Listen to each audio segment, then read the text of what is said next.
Welcome everyone, I'm Laurie Barkman, host of Succession Stories and founder of Business Transition Sherpa. We're recording live today in Pittsburgh in front of a studio audience and in partnership with the Exit Planning Institute, the chapter here in Pittsburgh, Pennsylvania. I am thrilled to be here with my guest. I'm thrilled to be here with all of you. This is a special episode. It is the 6th anniversary of the show. The show's been around 6 years. Oh my God, that's a lot of episodes. Thank you so much. Yes, very excited about that. And it is a first for us. We have not yet recorded in front of a live studio audience. So wow, what an amazing thing. And thank you so much for doing this with me. So for the past several years on this show, and in my work with business owners, there's one undeniable truth that I have seen. The hardest part isn't building the business, it's deciding what happens to it next. Today's guest has lived that firsthand. She co-founded an engineering firm with her brother back in 2002, grew it into a trusted environmental and geotechnical practice, and then made the kinds of decisions many owners wrestle with. Who should own the business after you? How do you protect the legacy and the culture? And how do you create a future for the people who helped build it?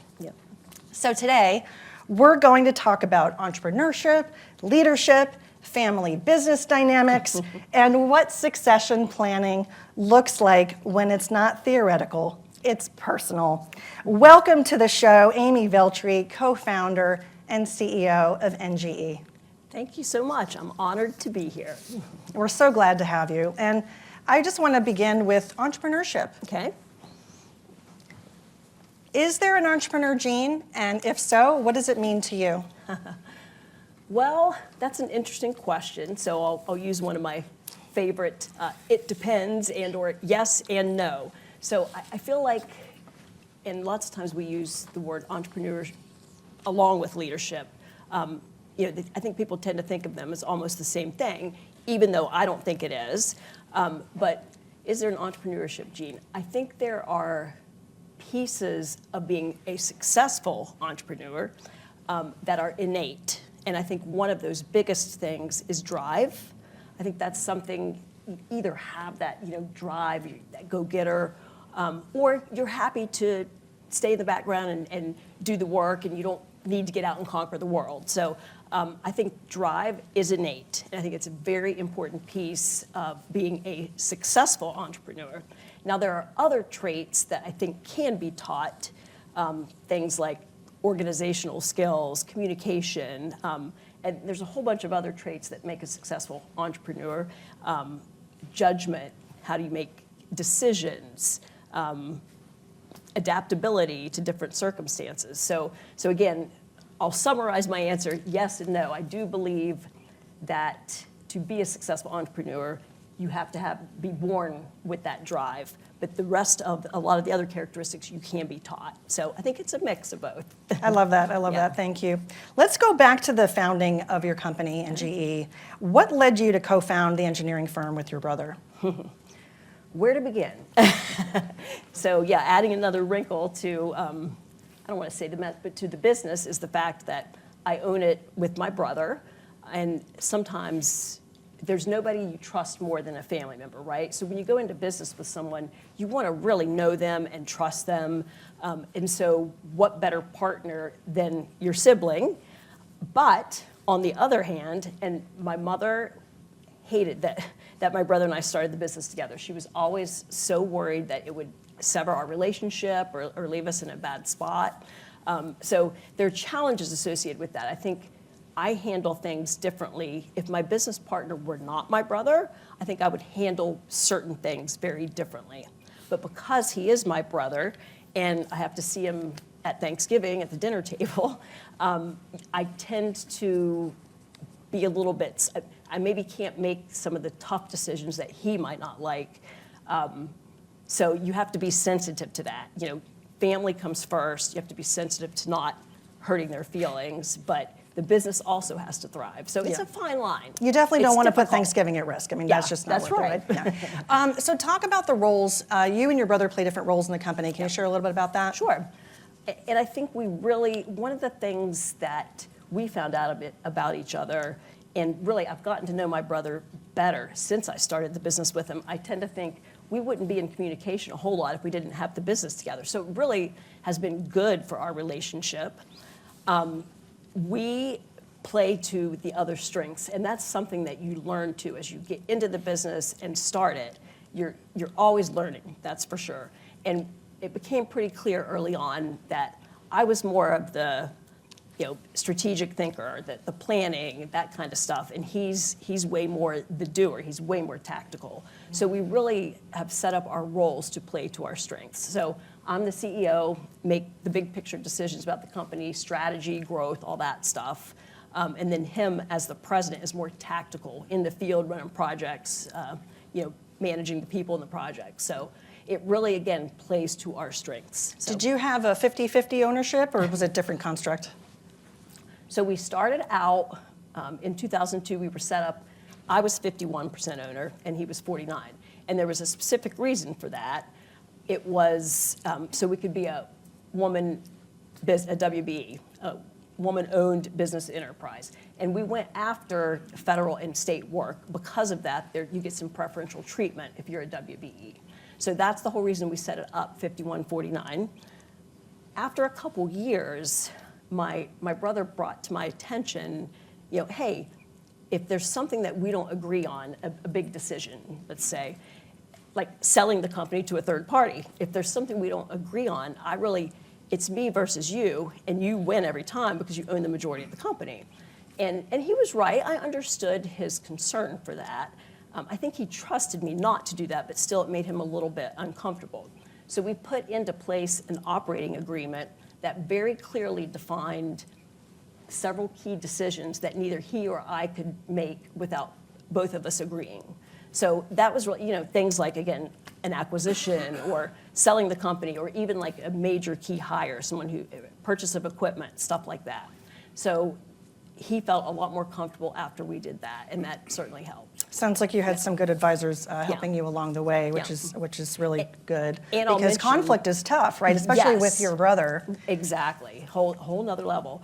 But what we did build into this agreement as well was if we couldn't agree on something, let's say there's something major and we couldn't agree, we defined a third party who would make the decision. And it was our accountant at that point, because typically it's financially driven, right? So we figured, That's smart. That's proactive and smart. That's great. I want to talk about building your management team. At what point did you shift from technical leader to building a leadership team? And you mean me specifically, right? I mean you specifically, Yeah. as the founder. Yeah. I mean, I feel like you're doing both from the beginning, really. But I would say somewhere in the 5 year, we were in business for about 5 years, I really made some changes there administratively. So when we started year one, we did about $50,000 in gross revenue. Year 5, we did $5 million in gross revenue. So there was some really big growth in those 5 years. Sure. And at that point, I was still handling payroll, 401k, benefits, doing everything.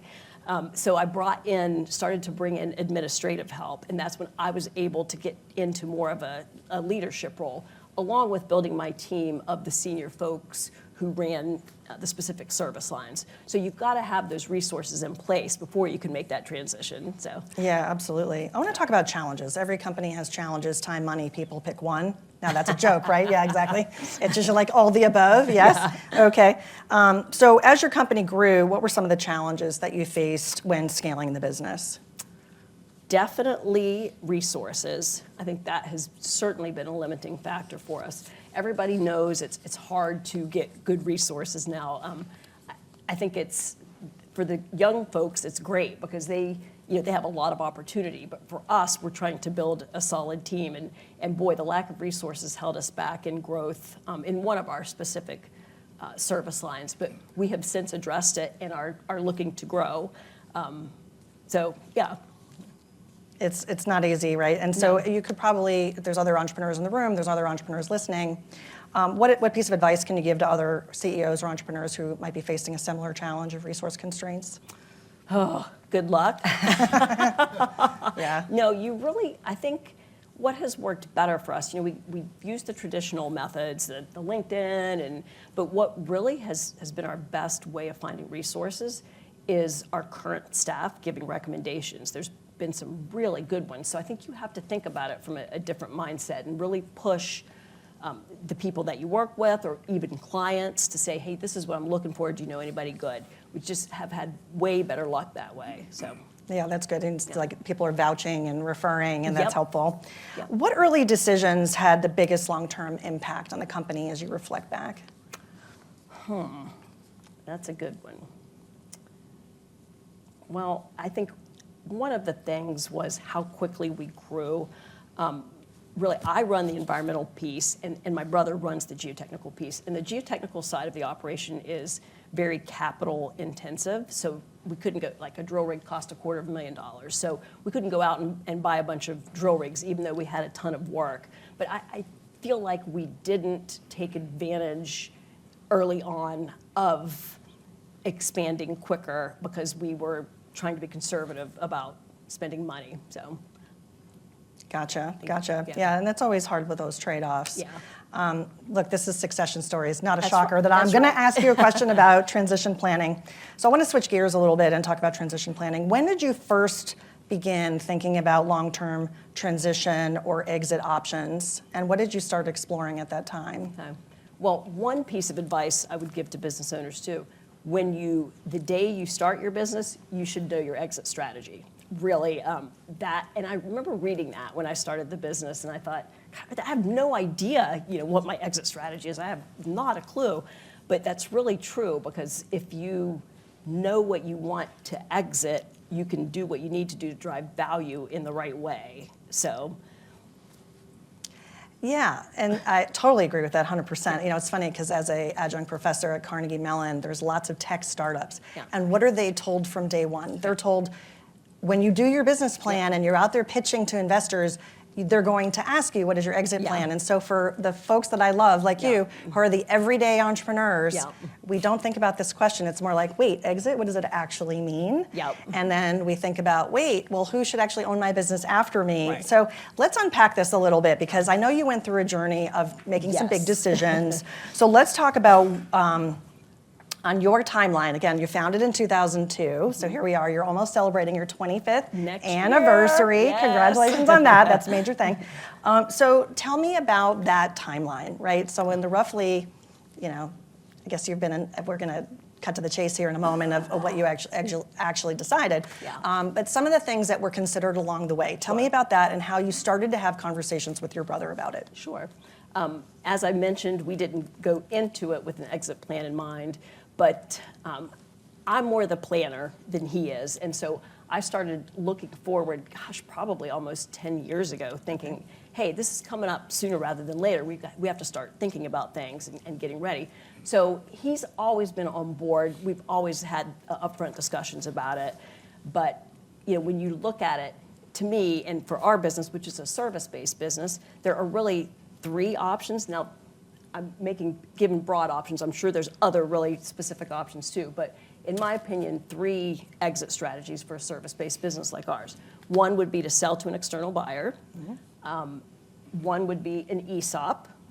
And then the last one would be do nothing. Just keep your interest in the business and reap the profits, but you keep the business, but you're not working there. So we really, we considered heavily all of those. And we actually we found an external buyer when they found us, and we went through all the due diligence and we're within a week of closing on that deal. This was 10 years ago. And the company kind of messed with, what our payout looked like. And a week before the closing, that didn't feel real good. It was like, wow, we're getting a little taste of what it's gonna feel like once we're not calling the shots anymore. And so we ended up calling that off. We backed out of that. But it really gave us a good flavor for what that might look like if we decided to take that route in the future. And we really did not like it. It didn't feel right to us. It felt like he and I would have gotten our gratification, but there's all these people that work for us who have been there the majority of the time, who've been loyal employees, and without them, we wouldn't be where we were. And so the external sale felt like sticking it to them a little bit, to us. So the do nothing option, I'm not willing to take that. I just can't. I'd be too stressed. Like, if I'm not involved, I have to be involved to make sure the company's doing good. If there's still some financial implications for me there. So do nothing would not be an option for us either. So we were left with an ESOP, and we started digging into it, and it's like, wow, I think this would make so much sense for us.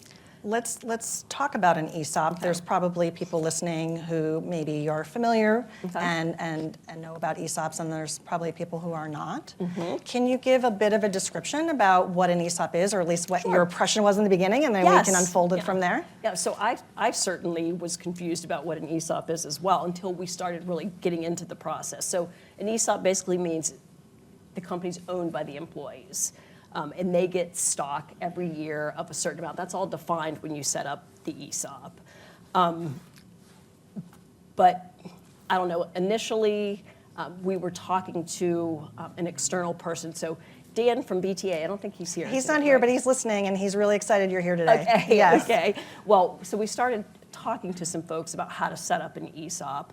And we had a negative experience with the first one that we interviewed, just didn't feel comfortable with them.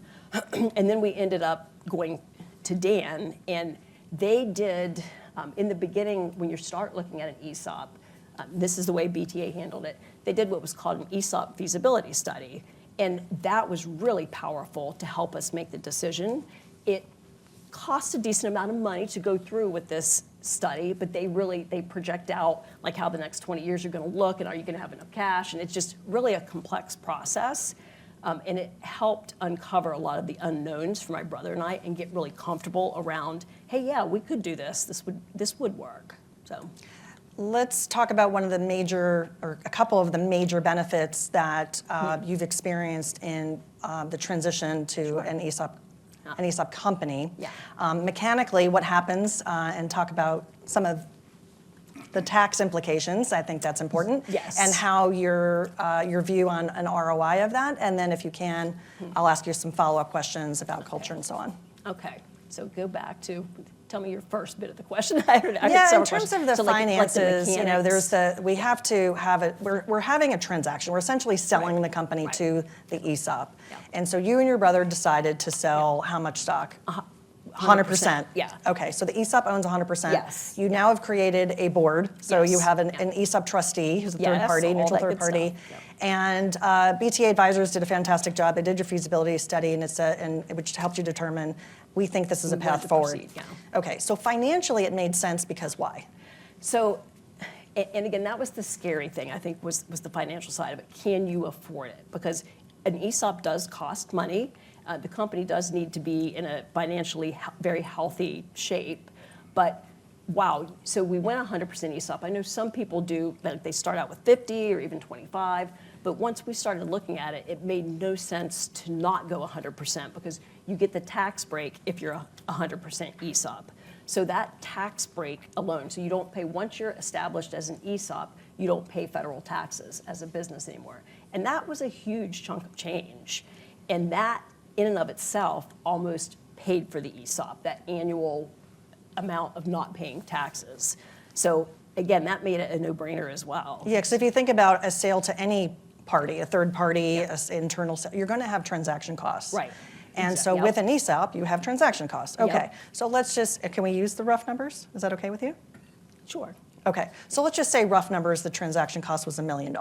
Yeah. Right. Okay. I think we talked offline, and I was guessing, oh, well, maybe this was a 3-year return on that just initial cost investment. And what did you tell me?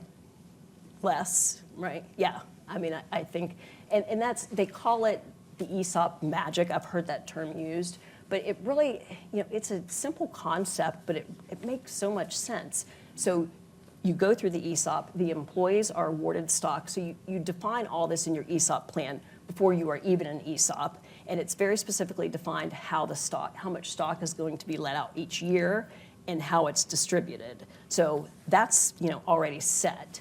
And when the employees see, and the whole process of it, and undertaking an ESOP, again, is a lot of work. You have to have a lot of good administrative staff. So every year, once taxes are done, we have to start the process of doing a formal valuation for the company every year.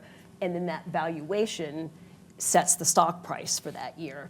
And then that's when we get to mail stock statements to the employees. And that's been very powerful.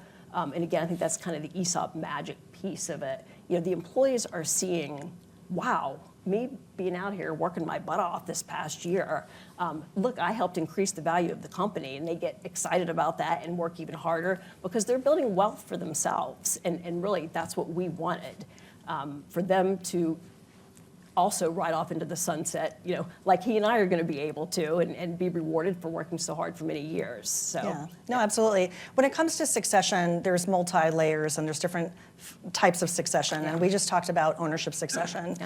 There's lots of questions I could ask you about other things you may have considered, but it sounds like it was the right culture fit, and for a lot of reasons it worked out really well, and I'm so happy about that. Let's talk a little bit about leadership succession. Okay. Which is going to be kind of a lead-in to you as well. You know, when you think about leadership succession, what are the things that have already been put in place or will be put in place in consideration of you and your brother in your transition? Yeah, so I feel like we've done a pretty good job of that. So we've got, if you look at our org chart, it very well defines, you know, the lines of communication, and we've got the mid-level folks that senior, like the people that are leading our service lines. We've got all those folks in place, and then the junior folks beneath them. And certainly as John and I consider leaving, you know, sometimes it might make sense to promote from within, but sometimes you have to look for external resources as well. So I know my brother has his successors already in place. He's very technical. Again, my brother handles the technical stuff. But for me, we haven't found the clear-cut person yet, but we're doing a very aggressive search, because I intend to retire at the end of next year. I am retiring at the end of next year. So we've really, you know, started an aggressive search for someone that wants to give us a good 5 to 10 years, that has the technical background, but also brings that business knowledge. And that's been a challenge to find that kind of person. So if anybody knows of anyone. We may have some resources that could help you. Yeah, so along those lines on future vision, when you think about your own next chapter, you have any fears? I'm just excited. What are you excited about? I'm having my first grandbaby later this year. That's awesome. Congratulations. That's exciting. And I'm excited to do nothing. I am very excited to not. So for 25 years almost, I have been under major stress day in, day out. It just, you don't understand unless you're a business owner and you feel personally responsible for your employees and for their families and their health insurance. And it's just a big burden. Totally worth it. I'm not complaining about it. I mean, it's been wonderful and I wouldn't change it, but I am ready to not have so much stress in my life and just to kick back and do nothing. My husband says he doesn't think I can. My coworkers say the same thing. People who know me don't think I'm going to be able to sit around and do nothing, but I might surprise them. You might surprise them. You might surprise yourself. I think it's beautiful. I think it's wonderful that you're putting it out there on Front Street. You're letting the world know. You're letting your employees know that your intention about your intentions, because that's how you'll drive the outcome. Otherwise, we're just going to keep kicking that can, aren't we? Yep. And then it's never going to happen. So I appreciate that you're sharing that with us. So I want to just start to wrap up a little bit here, and I like the conversation we had about future transitions. This is more introspective. If you could go back in time to give yourself advice about your future transition, what would it be? That's a tough one. I think it would be to start planning even earlier. So we really, as I'd mentioned, my brother's not as much of a planner as me, and he would have been one of those that waited and till December 31st and then said, hey, I want to retire Jan 1 next year. What are we going to do? You know, how do we do it? So I think it's never too early to start planning. So as I'd mentioned, I think you should have your exit strategy when you start your business. So it would have been that, for me to really think more about that and how, you know, getting to that goal in the end, everything in between, what drives that value. So I love that. I love that. Thank you. All right. Couple last questions here for you. What inspires you? I know you're a big reader. What are some of the books that are on your bookshelf?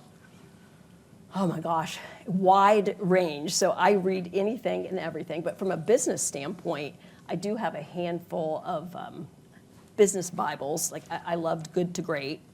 That really Jim Collins, great book. Yeah, there were some really cool lessons in that. Yeah. And then I'm reading The Dream Manager right now. I don't know if have you read that? I have not read it yet. It is really good. I should buy that. It's about looking at a business in a completely different way and literally managing your employees' dreams and helping them come true. Even though it's personal, it also affects work. And it's a really powerful message. So I would highly recommend that book. Fabulous, fabulous. If people want to reach out, Amy, and get in touch with you and learn more about the company or learn more about you, what's a good way to do that? Email, probably. And what's your email? It is aveltri@ngeconsulting.com. Perfect. And we will also include that in our show notes. This has been a fabulous conversation, Amy. I really appreciate you coming on Thank you. Succession I'm Stories honored. and being with us in person in this fabulous Pittsburgh location of the Rivers Club in downtown Pittsburgh. So your insights about leadership, legacy, building companies that are valuable is just gold for our audience of business owners and advisors. I want to give a big, big thank you to the Exit Planning Institute, my Business Transition Sherpa team, the Rivers Club, Enterprise Marketing crew. Thank you so much for supporting this special Succession Stories anniversary recording.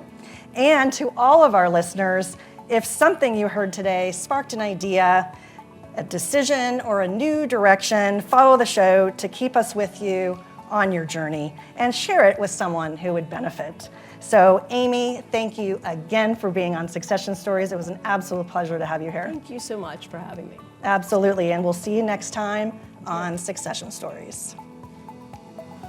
Thanks for joining us on Succession Stories. Before we wrap, is your business truly ready, and are you? If you're not sure, that's exactly why I created the Succession Readiness Assessment based on the BUILT method. In just a few minutes, you'll get a clear snapshot of where you stand and what might be holding you back. You'll find the link to the assessment in the show notes, btsherpa.com/succession.